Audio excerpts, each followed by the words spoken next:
Welcome to day 19 of Black Sheep's Crafty Advent.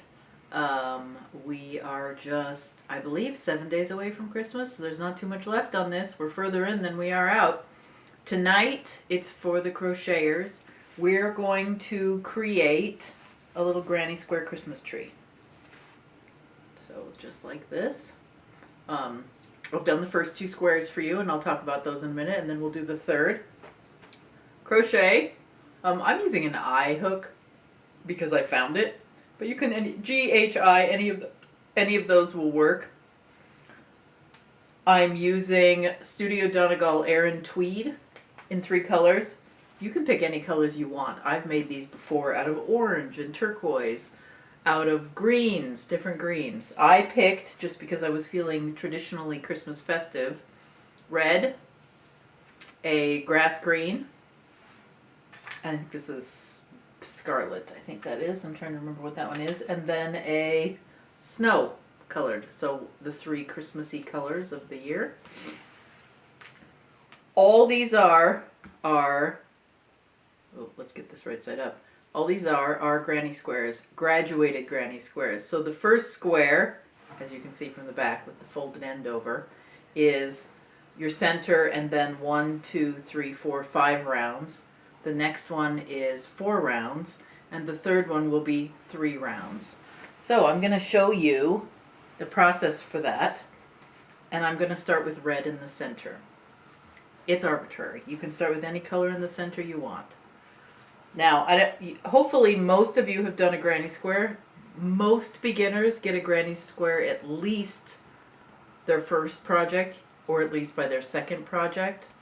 But a granny square is merely a sequence of double crochets and chain stitches in the round. So to start with, and remember in the angel instructions where we did a chain 4, 1, 2, 3, 4, and then joined our chain in the round, you do exactly the same thing on this one.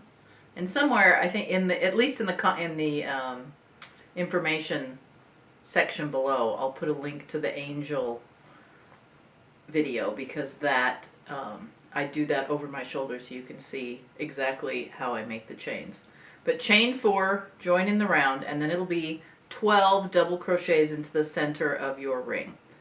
Every one of these granny squares started exactly the same way. There's 2. And remember, the chain 2 is how I always start every stitch. Again, I talked about that in the snowflake video. We have 3 now, counting that first chain 2. 4, 5, 6. So today, Grayson and I delivered all of the cookie boxes to those people in town. We also did a bunch of shipping of some of those cookie boxes a little further afield. My parents, my Aunt Sally, my Aunt Jane, or my cousin Jane, she's my cousin Jane, mostly because, so my mother, my aunt, and my cousin Jane are all first cousins on their mother's side of the family, and a lot of and on my grandmother's side of the family. So Jane's mother and my grandmother were sisters. Most of the recipes that I cooked for these cookies, especially the traditional ones, the chess pies, the rock cookies, were from my grandmother. So they were, I thought it was only fair that they get some of those cookies to have for this season, and the sugar cookies as well. Okay, I'm going to count this. 2, 4, 6, 8, 10. Ooh, one too many. Got out of hand. 12. Let's double check again. 2, 4, 6, 8, 10, 12. So that happened today, and I drove all the way up to Washington State and to take my daughter. So I had one daughter is in Spokane, so we sent those off day before yesterday, and let me tell you what, we used UPS, and Super impressive. I think those cookies got there in 24 hours and still in great shape, which was amazing and unexpected. All right, I'm gonna give you a little hint. So because these granny squares get folded over, that means there is a right side and a wrong side. So every round on this, I'm gonna flip my work. So this was the front doing the circle. Now I'm gonna switch sides and work in the other direction. And it's time for green. Now, unfortunately, I'm going to be getting up and down off the floor because I just let my yarn go on the floor. Unfortunately, there will be 2 ends for every color change you put in here. It means some hiding of ends. I don't really mind it. I find it pretty relaxing. I just turn on a TV show and get out my darning needle and go to town. All right, starting a new stitch. 2 stitches is my first double crochet. And then this time we're going to turn this into a square. So this green round right here is what I'm making right there. That's the round that's next. And so this round is 2 double crochets, chain 1, 2 double crochets, all in the same space. Oh, and let's talk about that. So remember when I talked about the angel and I said that I like to work in the chain space just because I feel like it looks neater? Granny squares are the exception to that rule. Granny squares, I feel like, were created so that you do see the clusters separated out into the space in the row below. So granny squares are a time when that rule is not, when I do not work in the chain space, I work between the stitches.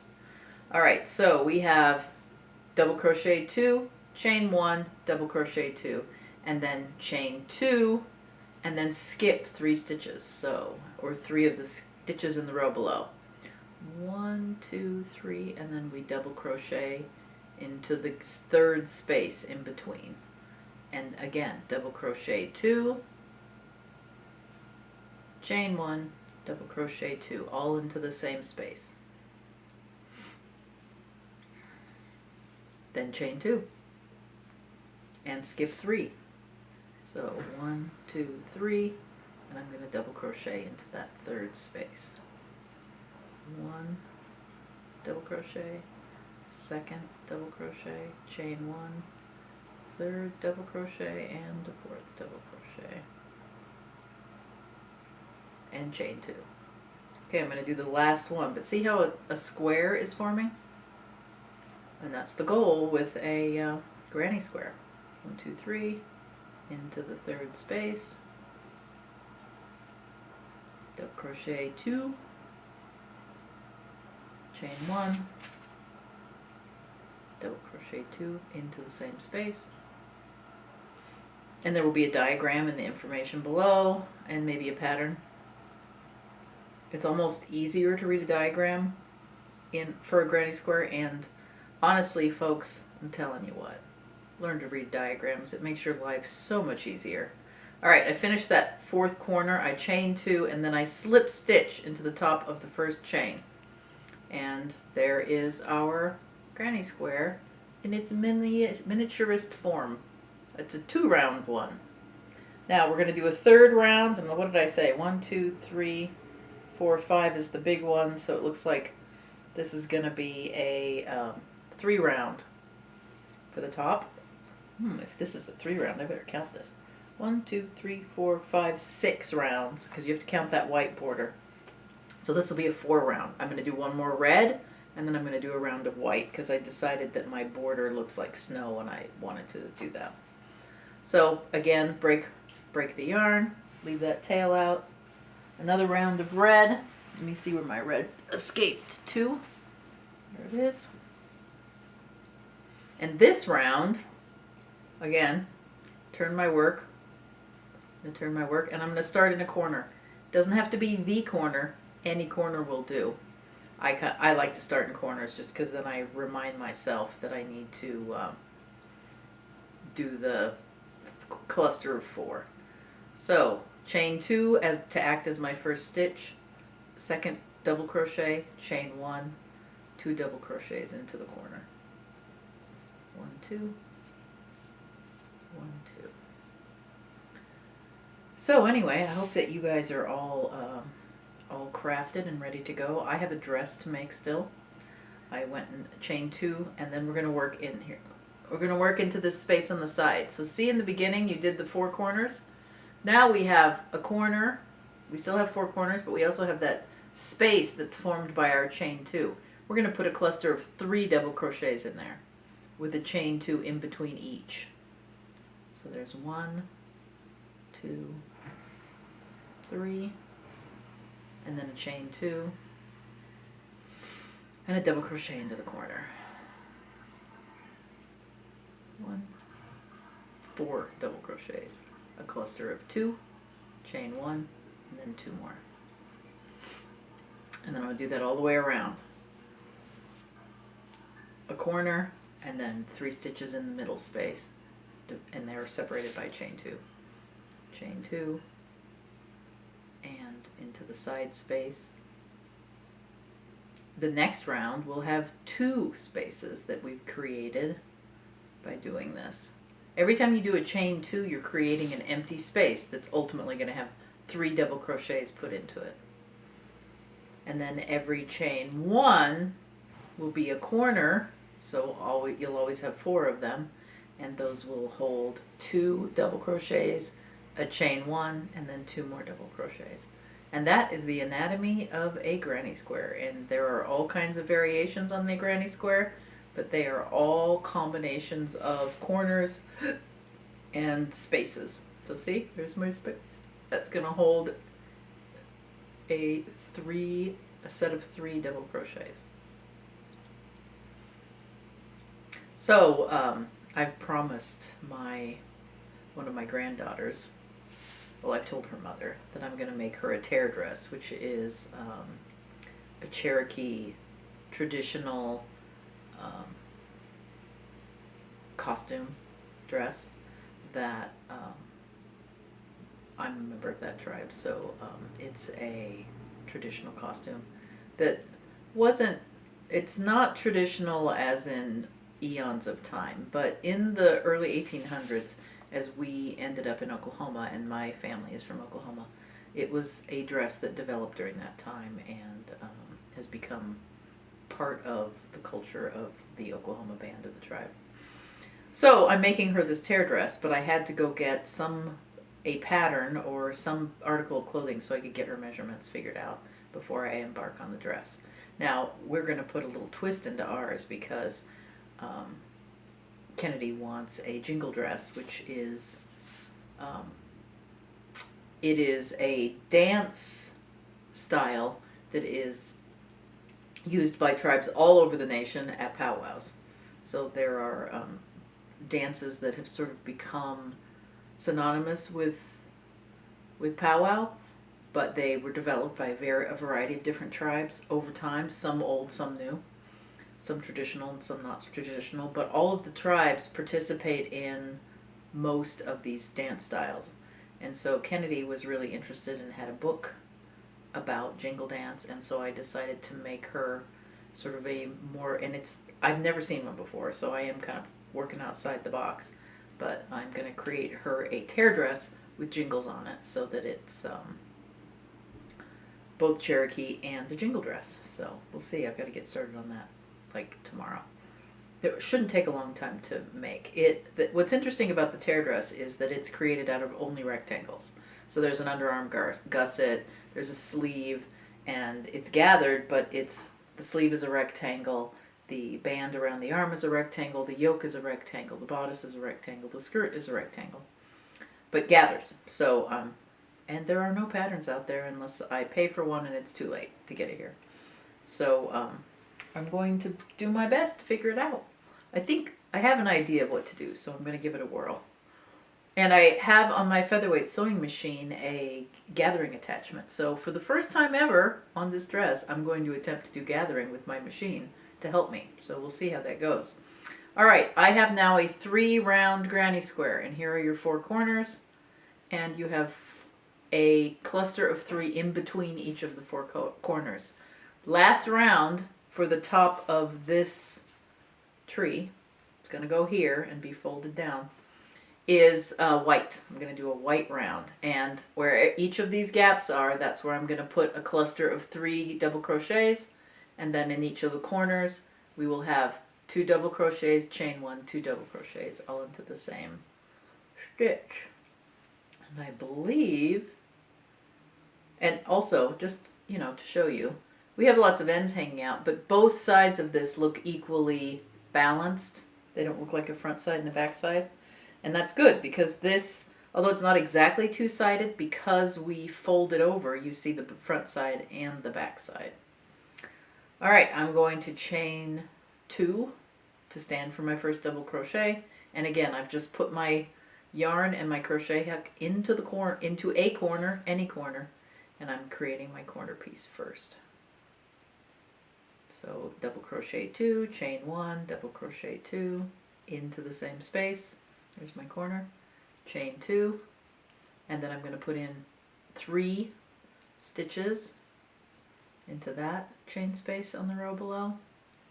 2, 3, chain 2, into the next chain space on the row below. 1, 2, 3, chain 2, and then into a corner. Double crochet 2,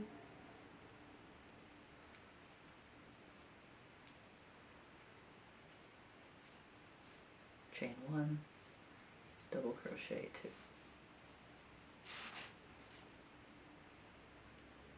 So I hope you're enjoying this Advent and that you're getting to see it. Definitely, we're into a 3 cluster now, so 3 double crochets after a chain 2. Definitely subscribe. We will carry on doing videos even after Christmas. I'm here every day until Christmas. We know a little bit of what we're doing, but some of it I'm changing my mind because I made a list, but I don't really feel like doing some of the things on the list, so I changed my mind and come up with a better idea. And then some of the things will be traditions that we have around the house. So for example, on Christmas Eve, I don't know that you'll see the whole thing, but every Christmas Eve we do Lego build night. So we get usually in addition to a village that we've sort of collected over time, we get a Lego set, and as whoever's in the house, we have an open house normally where my grandkids come over and we do some Lego build. And, you know, the instructions are out, the Lego are out, and then everybody takes a turn at it. Well, this year, it's the 2 of us and Grayson, and so it's just going to be fewer of us. But Sesame Street came out, and it was Mr. Hooper's store and all of that. And although it's not specifically made to go with our city village setup, I asked for it right away. And so I have, and I will be doing the major build on the Sesame Street building, so I'm super excited. I was just starting kindergarten as Sesame Street was released, and so it has a fond place in my heart. I watched it every day after school. I loved Sesame Street. I still do love Sesame Street, and I remember all of the bits and all the characters, so I'm very excited. We would watch Sesame Street, and then we would watch Mr. Rogers. And then for a period of time there was the Electric Company. And then there was also, for a long time, and then I think it came back when my kids were little, Zoom. I remember Zoom. We loved Zoom. I learned Op Talk and Bubble Talk, and I can still sing the theme tune, but I can sing the theme tune to a lot of programs from when I was a kid. So I'm excited about that. And we were just discussing, Grayson and I, today what we were going to have for dinner, because tradition for me is to make homemade macaroni and cheese for Christmas Eve dinner. However, I'm not sure, given that we're keto now, that we should be doing that anymore. So I'm ruminating and trying to figure out what to have for Christmas Eve. No, none of my kids will be stopping by, or at least I don't think so, with any of my grandkids. So, because, you know, COVID. So, I don't know. I don't know what we're going to do for Christmas Eve. I think we may have to make a new tradition. I also don't know what we're having for dinner on Christmas Day. We've bantied about a few things, but we haven't come to a conclusion. So that's up in the air as well. If you're at all worried, I just pull this through, but when I get out to the edges, because I'm worried about it coming undone, I pull through and do a chain stitch at the very edge and sort of knot that edge off. Now, these could benefit from a block. Blocking these will square them up and make them much crisper. I'm probably going to sew it together first just because for you guys. And then I'll block it. They can also do a steam block and they'd be fine. Wool, and Donegal Dweed especially, definitely benefits from a nice wet block and a good firm pinning out. So if you'd like to do that before you sew your squares together, I highly recommend it. I have not, so you know, follow me. But I will block it afterwards, and it will. These corners will crisp up considerably. So this last block will go up here, right like this, and it will fold down as well. Oops, let's get my point up. It will fold down as well, and we will have a Christmas tree to hang on the door. Now, if you want a bigger one, all you got to do is you can do 4 granny squares in graduating sizes. You can make your granny squares bigger. The sky's the limit. You can do it out of bulky weight yarn and make it really big. You can do it out of fingering weight yarn and make it very fine and delicate and tiny. Christmas ornaments for the tree out of fingering weight yarn would be lovely. So it's up to you what you want to do. Now I'm going to go about hiding all my ends. And remember last night I talked to you about how I like a sharp darning needle to hide my ends. The Aran weight is a 2-ply, but it's a very loose ply. So even in the Aran weight, the blunt-ended darning needles behave. So I just loosely hide these ends. This is also 100% wool, so it's going to felt over time, especially the more it's handled and the more I faff it about. And I also, again, like I've said before, is whenever I hide my ends, I always make sure and try to pierce other yarns with my needle, and maybe even do like some little back stitches to really secure the ends of the wool. But definitely worn items, especially socks, these things are felt, and over time they'll just become more and more firm and part of each other, firmly joined and felted together like fabric. So got that end to do. This is going to be wall decor, so it isn't the be-all end-all if you don't do super long floats for securing your ends.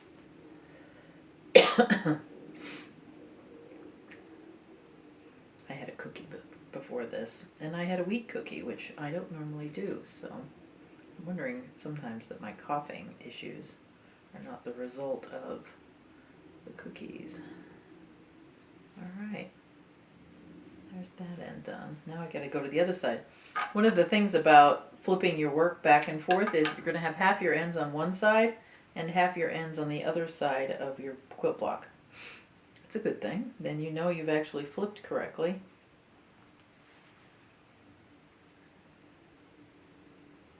So tomorrow, I'm going to show you Sadie's, who was my grandmother's sister, a Santa boot that that Jane gave me, her daughter, my second cousin. And last night I sat here and tore the boot apart, carefully stitching it back once I had it figured out. Tried to figure out how to recreate the pattern, and I've almost succeeded. You're not seeing that one tonight because I'm not confident. I need to, I sort of recreated the pattern and I made a couple of samples, but I'm going to have to do one more round of a test knit to make sure that I actually wrote down what I did. But we've got the boot coming tomorrow. Uh-oh, I dropped my darning needle. Where did I drop my darning needle? It came right out of my hand while I was throwing it.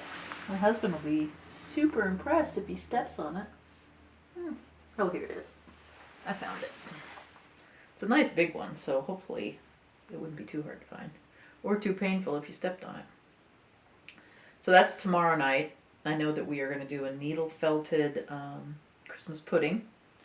Grayson especially wants us to do that, to do a decoration on the tree. And I'll show you, I don't know if you can see them behind me, but my 2 snow people and my holly branch is currently sitting on the tree, quite nicely behaving themselves. And I think they look kind of cute. So as soon as we finish this up, I will show you those items. I did one of these Christmas trees that I'm doing here for you. I made 8 of them last year and gave them to family, and hung one on my own door. But somehow when we moved, my Christmas tree, and I did do a bigger one than this one. I did a 4-tier one, and the 4th tier was bigger than the biggest one in this one. So, and I may do that with this because I currently have nothing on my front door, which can't quite work out how I managed to lose that one and then end up with nothing on our front door. I know I looked at wreaths when we were getting the tree, and I thought, oh no, I don't need a wreath. I've got the Christmas tree, the Granny Square Christmas tree, and then bingo bango, I've stashed it somewhere and I don't know where. I'm sure it'll appear, probably by the time I finish this one. All right.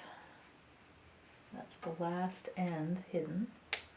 So we have our granny square, and blocked, definitely pull these squares out. Whether you steam block, if you're going to steam block it, I highly recommend spritzing it with water and then steam blocking it. And if you happen to choose to use acrylic on this pattern, definitely you have to steam block it because these squares just don't stay without the steam.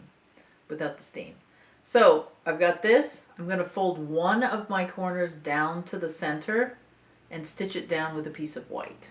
So like that. That's the top of our tree. This is the fold.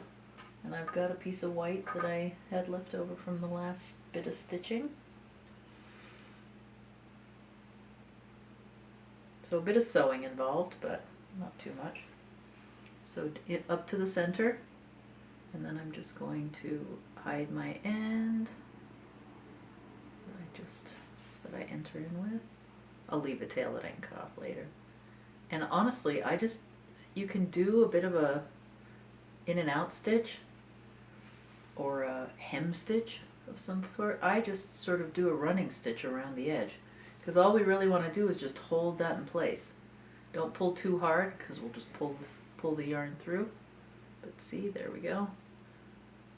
In like that and out again, just going through the layer below to hold that folded down.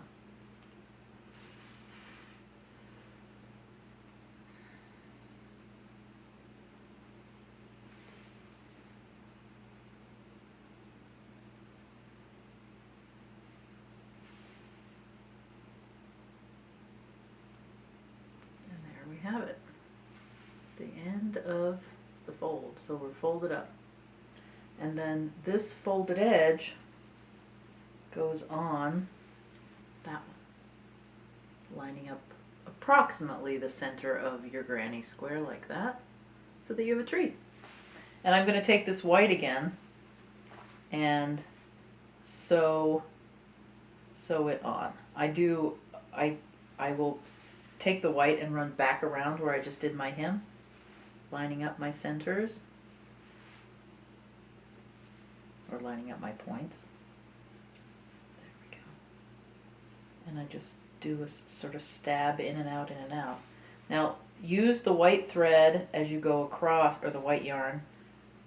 Put the white yarn as you stitch across on the white layer that's going to be seen. And then I'm going to go back and grab either some green or some red, and try to do little stitches on the top, and you can do longer stitches in the back because nobody's going to see that, but you want it sort of well supported, so it's a little bit longer stitches than you might think. Or you can scoot through the double crochets as well. Okay, so you've time lapse. I've now sewn 4 of these granny squares together. This one is the square with just one tip folded up and stitched. I stitched the white down and then I stitched across onto the second larger one and did the same, flipped it up, stitched across, stitched around the white. Third largest one, fold up a corner, stitch around the white, stitch across the colored section, and then in the bottom we just have to stitch around the white. If you want to see the back, see I have loose ties. I went ahead and tied up the tips as they were being a little floppy, and then the seams you probably can see across the back, even though, well, I think they're pretty well hidden. I then took it upstairs, got it a little bit damp in the sink, and then I just steamed it as a quick and dirty method. If you really, I was doing this for you fast, but if you really want a nice crisp block, I recommend soaking it in as hot as you can get tap water and then pinning it to dry overnight. I wanted to get this up, so I just steam blocked it, and this is what you get with a steam block. All right, well, so day 19. Here is your finished project. If you have been enjoying these videos and you want to see more and you want to keep track of what we do on Black Sheep, there's Advent through the end of the week and Christmas, but we also do videos all the time. So click on the subscribe button and thumbs up or thumbs down if you like or don't like the video, and keep on top of us uploading more videos. Both Kelly and I do them regularly. Bye! See you tomorrow.